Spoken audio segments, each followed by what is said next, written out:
ம். ஆ. என் செல்வங்களே, என்ன தாத்தா நீ இவ்வளோ உரிமையாக சொல்கிறீங்களே, இவ்வளோ அருமையாக எங்களை கூப்பிட்டு செல்லுங்களே எங்களை கூப்பிட்றீங்களே, எங்களுக்கு ரொம்ப ரொம்ப சந்தோஷமாக இருக்குது. எங்களுக்கு தாத்தா இருக்கார் பாருங்க, என்ன அழகாக எங்களை செல்லமாக கூப்பிடுவாருன்னு நினைக்கிறீங்களா? இருக்கிறது தானே சொல்கிறேன். பாருங்கள் செல்வங்களே, நான் பல வீடியோங்களில் சொல்லியிருக்கிறேன், படைப்புகளை வணங்காதீர்கள், கும்பிடாதீர்கள், தூக்கி தலைமையில் வச்சுக்காதீங்க.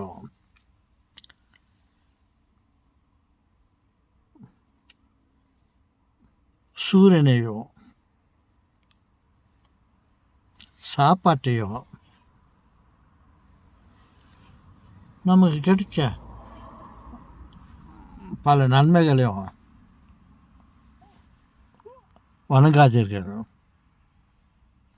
அதை படைத்தவனை வணங்குங்கள், கடவுளை வணங்குங்கள்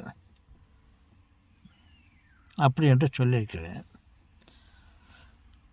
பாருங்கள், ஒரு 2 நாட்களுக்கு முன்பு என்னுடைய பேர குழந்தை விளையாடி கொண்டிருந்தது. கள்ளம் கபடு அறியாத குழந்தை.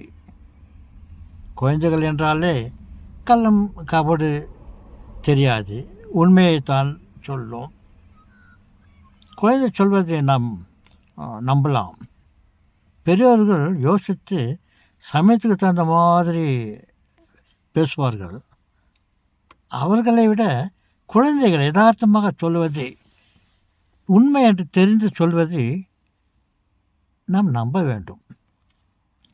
பாருங்கள், அந்த 2-3 தினங்களுக்கு முன்பு அந்த குழந்தையுடைய அப்பா, தகப்பனார், daddy, he brought many some toys and eatable cake, bakery items எல்லாம் நிறையா வாங்கிட்டு வந்து டேபிள் மேலே வச்சுட்டு இருந்தோம். அது ரொம்ப ஹாப்பியாக சொல்லிட்டு சந்தோஷமாக போய் எடுத்துச்சு. அப்புறம் நான் வந்தாங்க, ஏது அதெல்லாம் அப்படின்னு கேட்டேன். எனக்கு டாடி வாங்கிட்டு வந்து கொடுத்தாருன்னு சொல்லிச்சு. ஓகே, கடவுளுக்கு ரொம்ப தேங்க்ஸ் காட் சொல்லிட்டு தேங்க்ஸ் பண்ணுறான்னு சொன்னேன். No, I will thanks to daddy. காடுக்கு ஹெல்ப் பண்ணுமா, ப்ரே பண்ண, தேங்க்ஸ் சொல்லுமா, காட் தான் இதெல்லாம் உனக்கு கொடுத்தாரு. No, I will tell to my daddy. Daddy only brought and given this. Why should I tell the unknown person? Where is God? He did not give these things. சொல்லிட்டு என்கிட்ட argue பண்ண ஆரம்பிச்சு. நான் சரி, அதுக்கிட்ட நான் எக்ஸ்பிளைன் பண்ணுறதுக்கு விருப்பப்படல. அதுக்கு தெரிஞ்ச உண்மையை சொல்லிச்சு. பாருங்கள், நான் இப்போது கன்ஃபியூஸ் ஆகிட்டேன். அந்த குழந்தை சொல்வது தான் சரியா? நமக்கு கிடைத்ததெல்லாம் நாம் அதற்கு தான் நன்றி செலுத்த வேண்டும் என்று கூட நான் நினைக்க ஆரம்பிக்கிறேன். கடவுள் எங்கே இருக்கிறாரு? அவர் எனக்கு நான் அது கொடுக்கலையே. நமக்கு கிடைச்சதில் யார் மூலியமாக கிடைச்சது இல்லையா, யாரை கொடுத்தா இல்லையா, இப்போ அவங்களுக்கு தான் தேங்க்ஸ் சொல்லலாம்.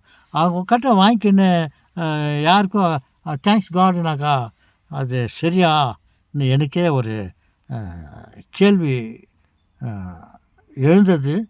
எழுகிறது. அதை வைத்துக்கொண்டு நான் என்னுடைய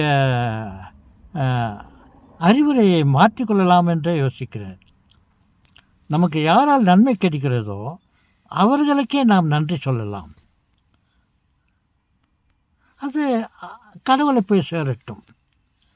கொடுத்தவங்களுக்கு நன்றி சொல்லாமல் யாரோ ஒருத்தங்கிட்ட போயிட்டு உனக்கு தேங்க்ஸ் பான்னு சொன்னாக்கா அது சரியா? என்று யோசிக்கிறேன்.